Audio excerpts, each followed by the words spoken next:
Alan Guenther is an assistant professor at Briercrest College in Saskatchewan, which is very close to Moose Jaw. For any of you who are Free Methodist, you will remember that city, which used to be a center of Free Methodist intellectual pursuits. And but Alan is at Briercrest. He was a visiting fellow at the Manchester Wesleyan Research Center this past year, where he worked on some of the material that he's going to present to you today. And he's going to tell you about how he got into Methodist studies a bit. So I'm not going to tell any more about him. I'll let him do that. Alan, it's all yours. My area is actually Islamic studies and the history of Christian-Muslim relations. And so it's a bit of a devious path to get into Methodist history.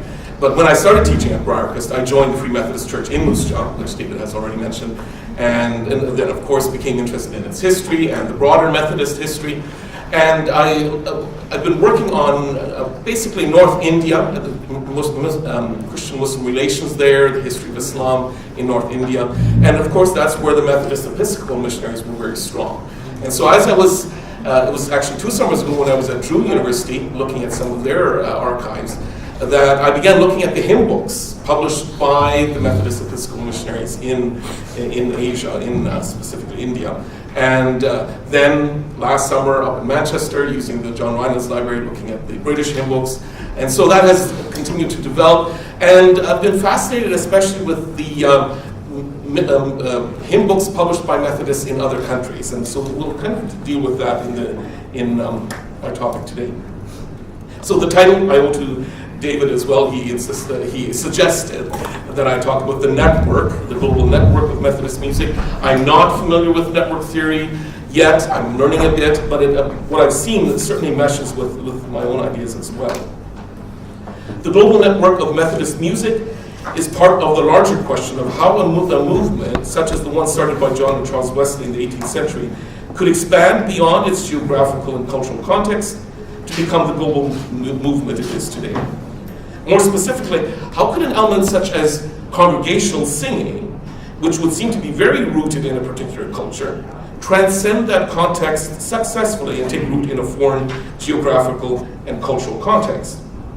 While the study of the contextualization of theology and church structures and practice in foreign countries or foreign cultures has long been part of research into the history of the Christian missionary movement and world Christianity, the study of the contextualization of congregational music has received scholarly attention only more recently.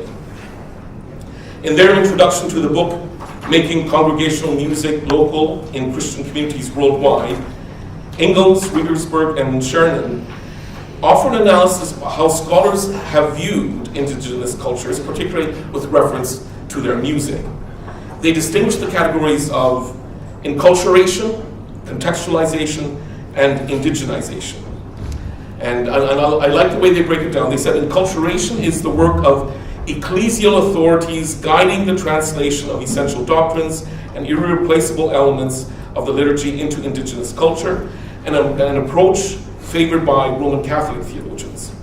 Protestants, in contrast, prefer to use the term contextualization to describe their work of translating the Christian message on the basis of Scripture as their ultimate source of authority. The term indigenization is a term preferred by anthropologists to describe the process whereby beliefs and practices once foreign become adopted as local. When examining the globalization of Methodist hymnody, one can find examples of missionaries contextualizing Wesley's hymns by translating them into a myriad of languages. One can also find examples of local Christians engaged in indigenization as they take foreign hymns and make them local. Yet one can also find examples that do not fit into these categories so easily, and that's what David was referring to as there are these exceptions. They blur the boundaries. Each of these categories, the indigenization, the contextualization, and the enculturation, assume notions, essentialized notions of authenticity of both the foreign and the indigenous cultures. Ingalls and her fellow editors propose an alternative, musical localization. And since David hasn't criticized that term, I feel they find musical localization as a more useful category because of the way that Christian communities take a variety of musical practices and, quote, make them locally meaningful and useful in the construction of Christian beliefs, theology, practice, and identity. The category of musical localization meshes neatly with the concept of a global network, which in a similar manner places less emphasis on boundaries that divide and more emphasis on the connections that unite without necessarily erasing diversities and distinctions. In the globalization of Methodist hymnody in the 19th century, musical localization was achieved with varying degrees of success, however. At times, hymns from the Wesleyan canon, best represented by the 1780 collection of hymns for the use of the people called Methodists, were merely translated into the new language and published, sometimes by missionaries, sometimes by indigenous Christians. At other times, missionaries expended more creativity in writing hymns suitable for their new context, paralleling similar attempts at contextualizing theology. But greater musical localization occurred when indigenous Christians took up the task of composing songs to express their faith in ways they found meaningful, often in the musical idiom of their own culture. While the term globalization may imply the transcending of distinct cultures to achieve some measure of global uniformity, it could be argued that a truly globalized Methodist hymnody also necessitates musical localization, where new Methodist communities around the world freely choose to adopt musical practices or to compose their own and make them meaningful in their own context. The Methodist movement had become a transatlantic movement in the 18th century with the arrival of British Methodist missionaries in the newly formed United States and in various British colonies in the Caribbean and what is now Canada. However, the movement became ever more global in the 19th century as Methodist churches in Britain and America began sending missionaries to Asia and Africa to evangelize in established churches. As in the English Methodist context, the congregational singing of hymns became a vital part of Christian life and worship in newer Methodist communities.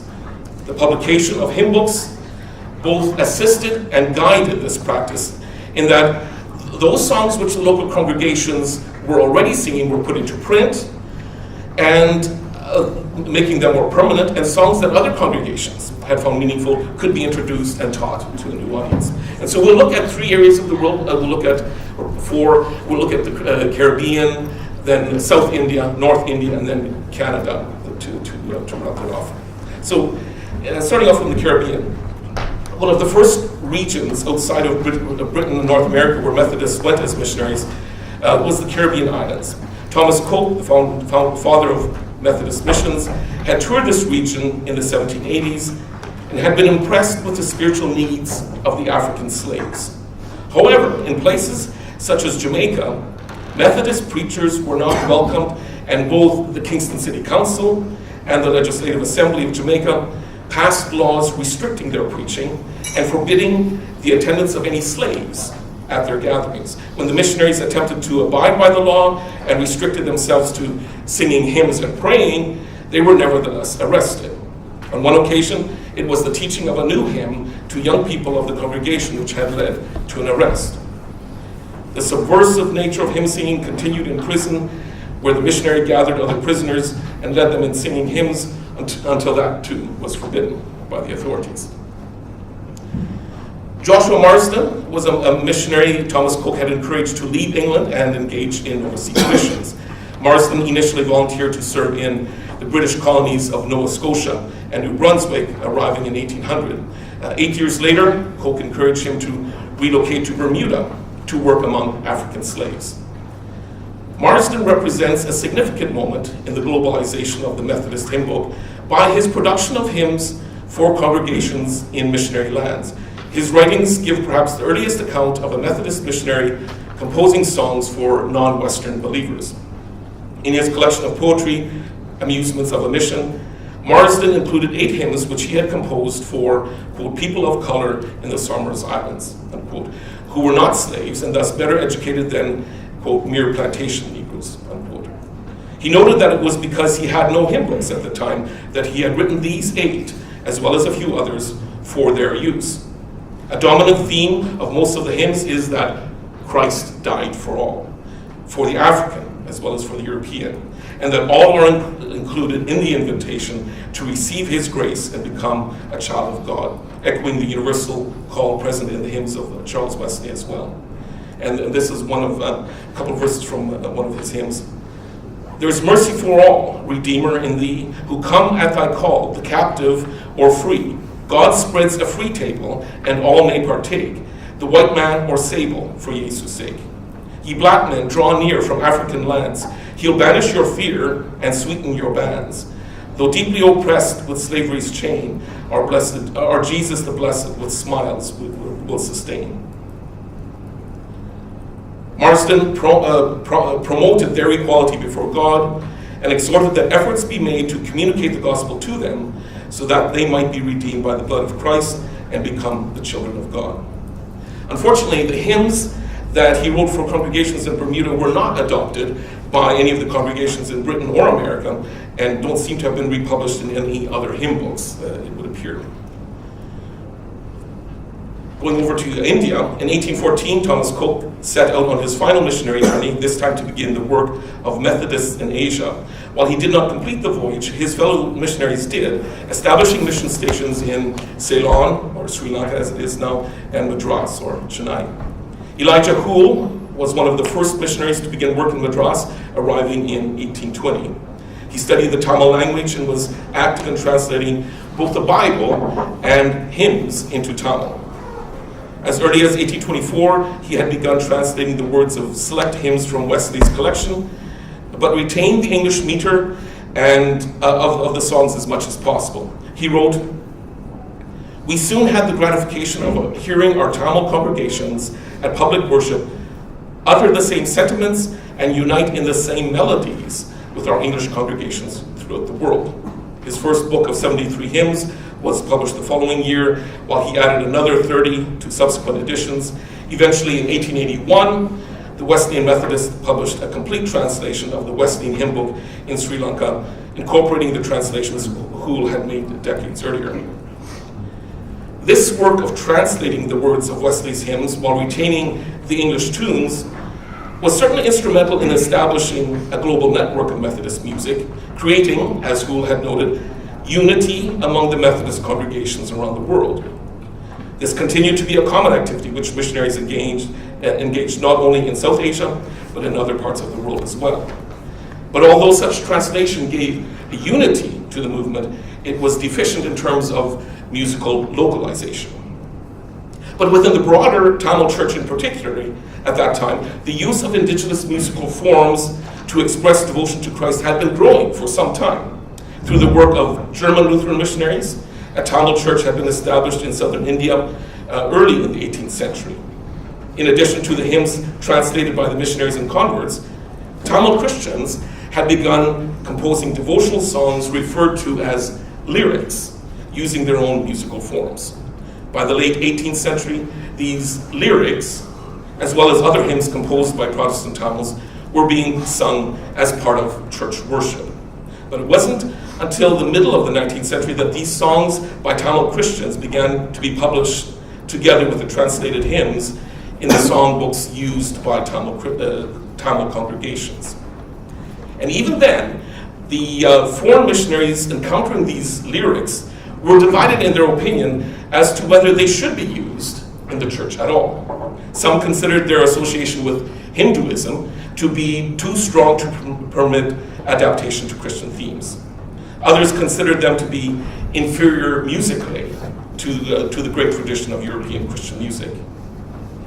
What was undeniable, however, was the popularity of these lyrics among Tamil Christians. One of the chief Christian poets, Vadanayaka Shastri, is reputed to have written 500 devotional songs, but he was removed from his teaching post and expelled from the church by the missionaries because of doctrinal differences, but also because of quarrels over, quote, the writing of hymns, the performance of Protestant songs, the musical instruments to accompany singing, and the organization of religious festivals. This is not within the Methodist Church. I find it interesting that this dispute regarding the suitability of using indigenous music appears to be absent in the writing of Wesleyan Methodist missionaries. And as was the case with American Methodists in North India a few decades later, there seems to have been a greater openness among the Wesleyans to adopt the music of the local culture to express Christian devotion. A significant example of this was a small songbook written by an elderly Tamil convert from Hinduism. Wesley Abraham, which is his baptismal name, was baptized in 1836, and at that time he recounted how he had been orphaned at an early age and subsequently reared by a relative who was a renowned Hindu guru and teacher of a community devoted to Shiva. This guru had appointed Abraham to a position of leadership within the community and instructed him in Tamil literature for more than 7 years. Abraham made extensive pilgrimages to holy sites around India and gathered a following of disciples of his own. It was when one of these disciples converted to Christianity that Abraham began to study the Christian scriptures and discussing religion with Methodist missionaries.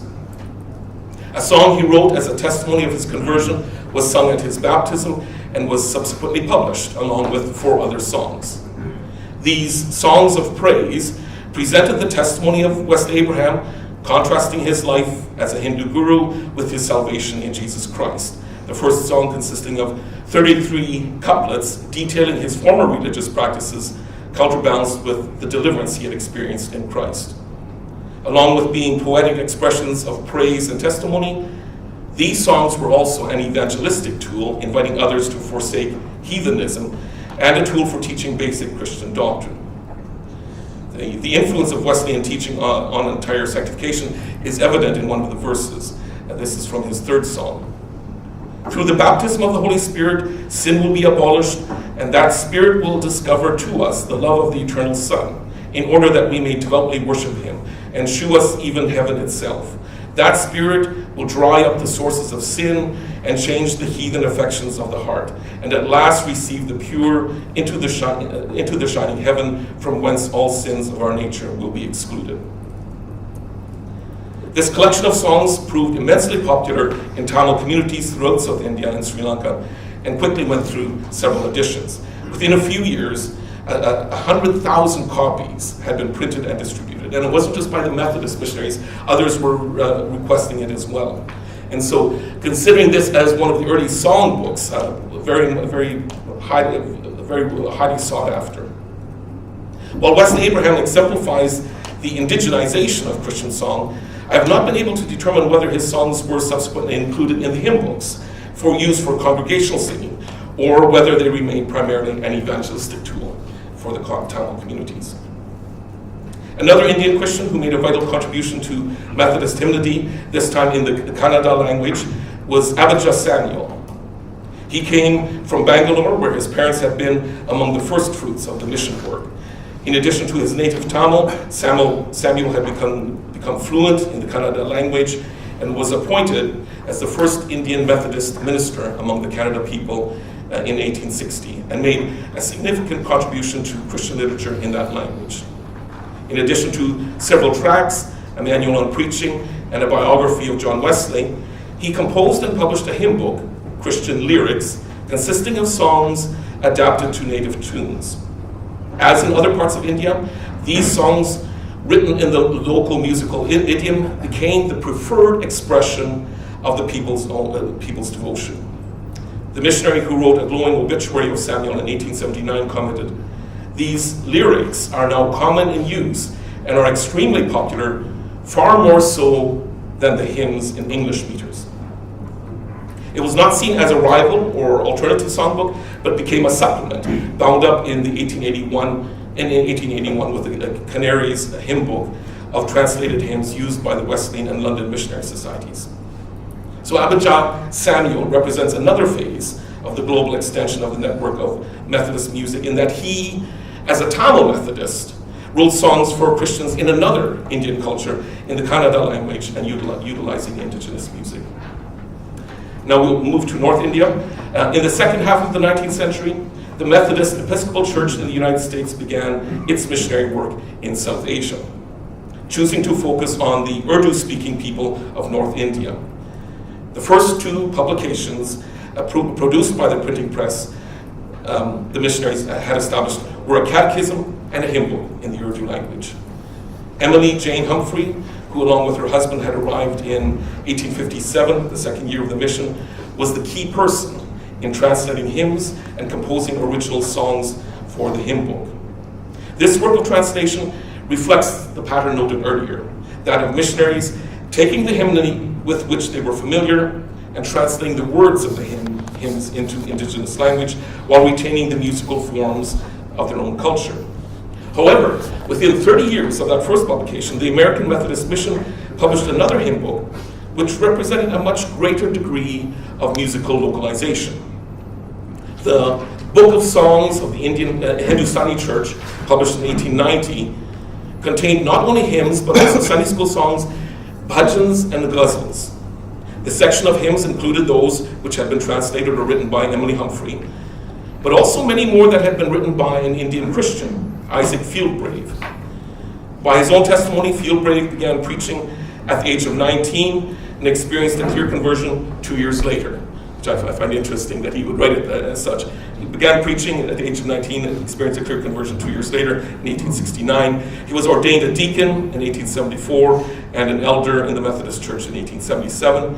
And by the time the hymn book was published in 1890, he had translated 137 hymns and composed 110 of his own, as well as 75 ghazals, many of which were included in the 1890 hymn book.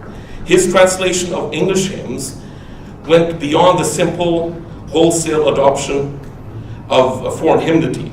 I would argue that his translation represents a vital aspect of musical localization, that of indigenous Christians selecting a variety of musical practices and making them locally meaningful and useful in the construction of Christian beliefs, theology, practice, and identity.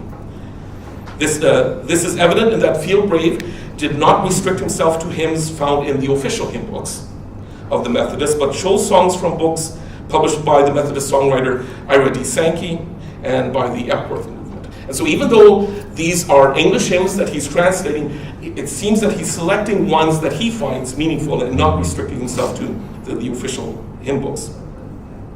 Within a couple of years of Sankey publishing his first book of songs and solos in 1874, translated versions of these songs became popular in the churches of India. Fieldbrave appears to have been the foremost translator. A missionary colleague, B.H. Badley, stated that Sankey's songs, quote, at once became popular, and Brother Fieldbrave, helped of the Lord as Charles Wesley and others have been, holding a consecrated pen, began to translate. His translations were easily sung and at once found their way into the boarding schools, orphanages, and churches of various missions, especially Methodist. Some of the songs he translated into Urdu were Safe in the Arms of Jesus, Take the Name of Jesus with You, Savior Like a Shepherd Lead Us, I Need Thee Every Hour, and Nothing But the Blood of Jesus. That Fieldbrave would select hymns from these books rather than the official Methodist hymnals indicates a deliberate choice, perhaps based on personal preference or on a recognition that Indian Christians would enjoy singing them more than the traditional hymns. That the Indian church found them locally meaningful, despite their foreign origin, is attested by their popularity.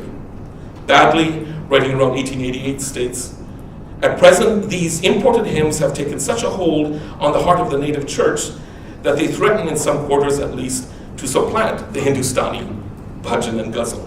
And it's to the bhajan and ghazals that I now want to turn. The bhajans and ghazals to which Badley refers were the musical forms of the Hindu and Muslim communities, respectively. The bhajan musical form had been utilized by Christians in South India for decades and were also termed lyrics, as discussed earlier. But the use of the ghazal, poetical and musical forms by Christians, was more recent. And the 1890 hymn book appears to have been the first hymn book to include a separate section for Christian ghazals.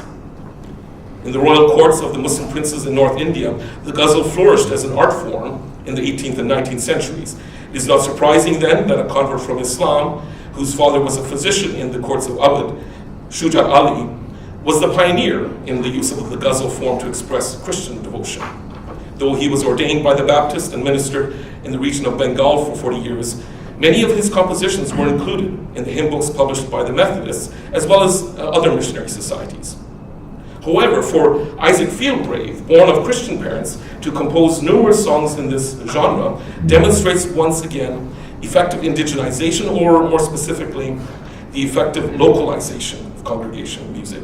And one of the things that I haven't been able to find out is whether these ghazals are still sung in Indian churches today. I've written to a number of people, including a Pakistani ethnomusicologist, and while he does say some of the psalms that are used in the Punjab are in the ghazal form, generally speaking, I haven't been able to find out whether these continue to be used, but they certainly were back then.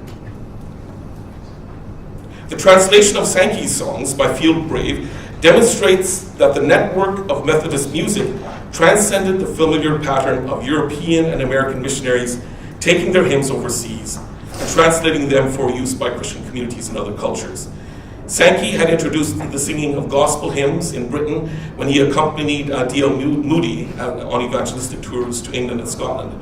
From there, the music had spread around the world, possibly by the hand of missionaries, possibly by other means, but it would appear its popularity among local congregations of Christians was not dependent upon missionaries, as Christians such as Fieldgrave transformed the songs into ones those congregations enjoyed to sing.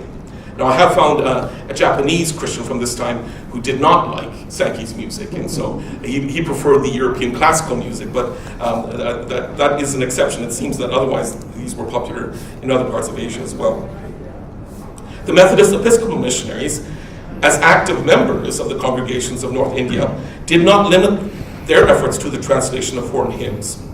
Charlotte Hoskins, along with her husband Robert, seem to have made a thorough study of Indian music, of the music of North India, appreciating its complexity and beauty. And I asked, and they're not relatives, but the Hoskins still. Charlotte composed bhajans, as well as translated hymns to several hymn books published by the Methodists. Another Methodist Episcopal missionary who made a unique contribution to the hymnody of North India was Emma Moore Scott. She, along with Fieldgrave and another missionary, had been on the editorial committee assigned to compile the 1890 hymn book. But more importantly, she invested countless hours in listening to musicians playing the Christian ghazals and bhajans, and then transcribing that music into 4-part harmony and publishing it to assist musicians that accompanied congregational singing. She made the comment, making it into 4-part harmony, she did not expect that the local Indian congregations would be singing 4-part harmony, but she, taking pity on the organists in those churches, wanted to give them something to keep the congregation on tune. Once again, rather than simply exporting their own music, missionaries were recognizing the value and importance of indigenous music in expressing Christian devotion, and were committed to helping congregations sing that music. And it is significant that we have Emily Humphrey, Charlotte Hoskins, Emma Moore Scott, 3 women missionaries taking the lead in this. Robert Hoskins kind of gives a reason that he felt why women were taking a lead was because women often had greater musical training in the States, which the men didn't have before going over to the mission field. And it's also interesting to find that the singing of the ghazals in India was something that the women did. In these royal courts, it was usually women performers who sang the ghazals. And it had an impact on when the missionaries wanted to teach the children in the schools to sing. Some of the boys, the older boys, refused to sing. They felt it was a women's thing to sing. The younger boys, they said they sang with great gusto and memorized the songs very quickly. But it's interesting to see that gender issue there. And it's not just the official hymn books as well. I should mention Isaac Fieldgrave also publishes his own songbook, and at one point it was thought that perhaps the church would actually use his book before the other one was ready. His was Asmani Shabnam, a Heavenly Dew, and it was his compositions and some of his translations published as a separate book. So you do have that beginning to happen as well. Nevertheless, till the end of the 19th century, traffic on this network was still largely one way from the north to the global south. Exceptions were so few that an author reviewing missionary hymnody in general, early in the 20th century, could list only 4 songs written by non-Western Christians that had made their way into Western hymn books. Interestingly, one was a poem written by the daughter of a convert from Hinduism who had become a respected leader in several Anglican organizations in India, Nehemiah Gora. His daughter, Ellen Lakshmi Gora, had been adopted by British missionaries as an infant and educated in England, eventually returning to India as a missionary. Her connection to the global network of Methodist music was that one of her poems, In the Secret of His Presence, caught the attention of Ira Sankey, who popularized it by singing it frequently during D.L. Moody's evangelistic tour in Britain in 1883 to 1884. And so Sankey's songs traveled to India, where they became popular in local churches, and in return he's instrumental in popularizing a song written by an Indian Christian in Britain and in North America. Ellen Gorey's song is found even in one of the earliest hymn books published by Methodists in Canada, I found out.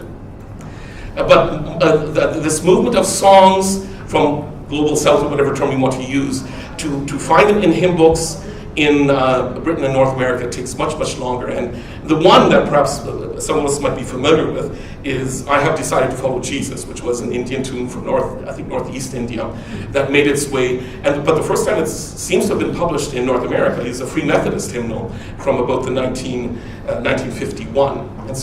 And then more recently, then in the 70s and 80s, there's been much more concerted effort to include world Christian music, however we want to define that. In British North America, both missionaries and Indigenous Christians were also active in the publishing of hymn books for Indigenous congregations.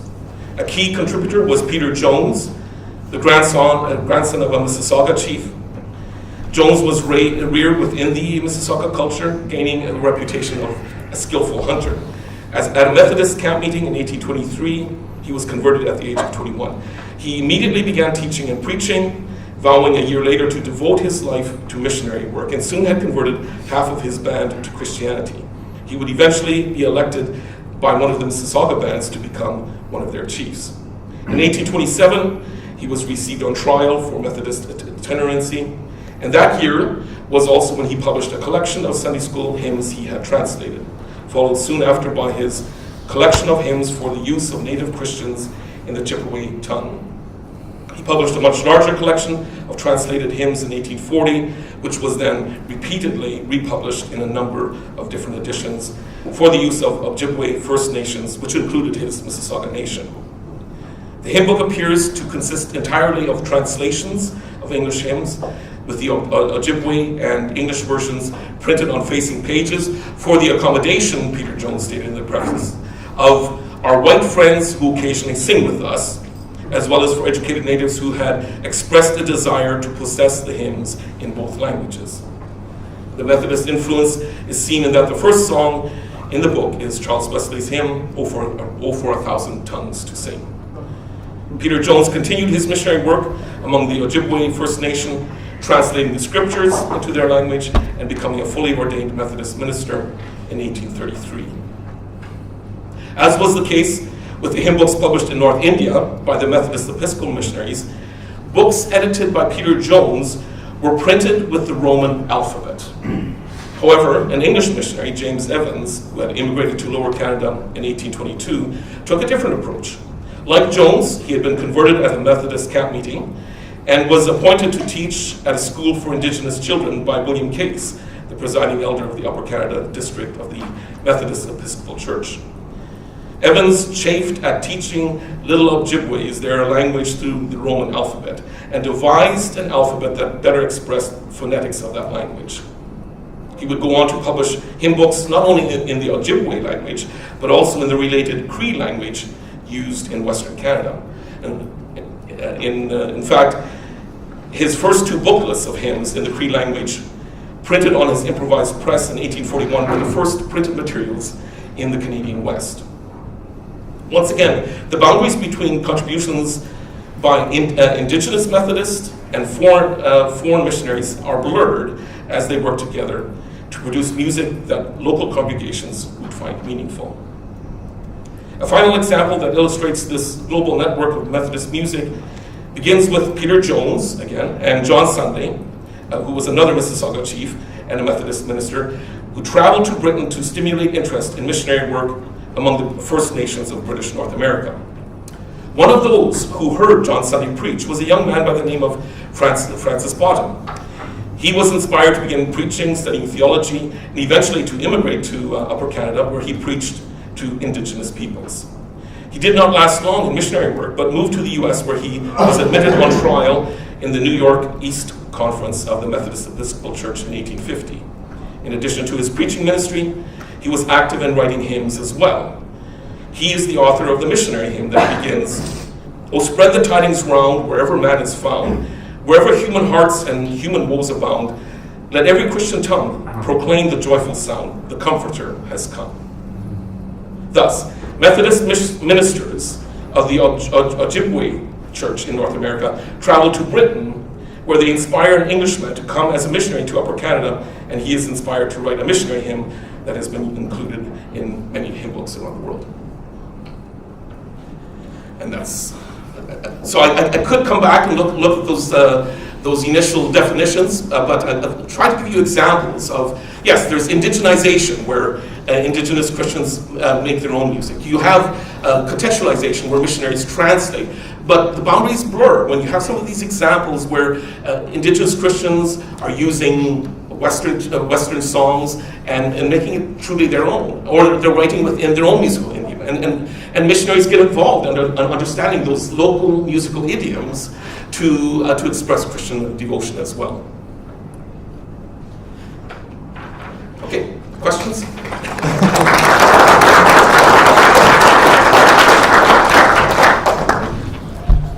Don't go away. Okay. Questions? Or yes. A question about instruments. Right. I'm curious about use there. Is there a crossing of boundaries and this instrument goes this way or whatever? I mean, Yeah. I know nothing about that. Yeah. In India, very quickly, the musical instruments are also accepted. There was one instance where an American bishop came over and Bishop Filburn, who's the bishop over there, takes him to one of these services, and they listen to this music as well as the songs, and he asks the American bishop, "So what do you think? Is this good for the church?" And the American bishop was very against it. He says, "No, this kind of, I think kind of heathen music has no place." And Bishop Thorburn doesn't confront him there, but in his writings he says, well, who are we to say that the local Christians can't use those instruments, can't play their music? He says that has been part of the Methodist history in the past, that we have used the local music. And so he kind of takes that idea even into India and says, yeah, that should be no problem. Philip Phillips, an American traveling, I think they call him the musical pilgrim, he takes his solos on a world tour, and he encountered some of this music and the instruments in India as well. But interestingly, I don't think it ever influenced his music. He would just then go to the piano and sing his own songs. But yeah, the musical instruments, very rapidly used, and especially used for evangelistic purposes. And so you'll have them set up in a village and begin playing their instruments and singing their songs. Women, in particular as well, were doing this, women evangelistic teams, and attracting crowds. And music seemed to, again, blur the boundaries, even between religions. And you have, in fact, one of the missionaries writing about a Hindu who's writing bhajans. No, he's writing ghazals. He's writing ghazals in praise of Christ. And they include them in the hymn book. And he says, yeah, we know that he's still Hindu, but many think that he has been converted. But he's known as a Hindu poet even today for translating a famous Hindu religious poem into Urdu. And so he's included with the rest. And so I find it fascinating, the blurring of the boundaries. Does that help a bit? It does. The question I had to follow up is that period of opposition, this is inappropriate? Right. Is that late 19th century? Early 19th century. Early 19th? Yeah. By the late 19th century, that seems to have been settled. And except for some foreigners that come in and are upset. So because the Methodist Episcopal missionaries only arrived in the latter half, it seems to have been settled by the time they arrived, and they just seem to don't have any problem with it. Any other questions?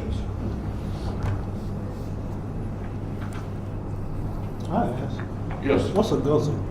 A ghazal, it's a couplet that can kind of stand on its own. And primarily in India, it was used in poetry rather than sung. And so you would have poets having these public contests even to produce the best ghazals, and so the ghazal would have been around longer. And I think there's even a Turkish word that's similar, perhaps even in Arabic, but it was really in Persian India, Mughal India, that it came to the fore as a poetic form. But then it was also a musical form that was then adapted, and I think some standard tunes that were used. Often it's seen that Muslims don't have music in their religious services, more just in their cultural services, but one scholar from University of Alberta, she demonstrates that yes, you do have Muslims using music when they praise Muhammad. There's some of the Muslims will have these naats, songs in praise of Muhammad, or the Shia will sing at the times of remembering Hussein's death, that whole ceremony. And then also you've got the Sufis who use the qawwalis. So you do, and all of them, she says, could use the ghazals as well. So a ghazal, again, it's not quite bounded, but it's typically a two-line couplet, usually having to do with romantic love. And so for Christians to use it, then I find very interesting. Yeah, there doesn't seem to be, again, any objection to using this Muslim form, and they just adopt it. Yes. I'm really interested to hear you think for us. We're grateful for your paper, very, very fun, very fun to listen to. David brought up the issue of, what do we call this? World Methodism. You keep hearing missionary Methodism, evangelistic Methodism, maybe a little bit of revivalism. I'm not quite sure. I mean, maybe Guzzle Methodism would be a great title for it. I know it would make some people very happy that aren't happy right now. But I was wondering, just given what you've been able to see, what would you call this interaction? I don't know, is it cultural? Is it intercultural? What is it? Well, I do like the term network. I think that it shows a connectivity without losing diversity and distinctions. And so, they weren't necessarily, at the beginning, they were trying to provide something that would be universally accessible. But now they recognize that it's local and yet it's connected. And so, maybe the ancient word of Methodist, connection, comes back into use, and it's this network. Also, this musical localization, where that does free up local congregations to use whatever music, whether it's imported from the foreign, or imported from the Muslims, or from the Hindus, and make it locally meaningful for them to express their devotion. I find that's a useful term as well. Thank you very much. That's very helpful.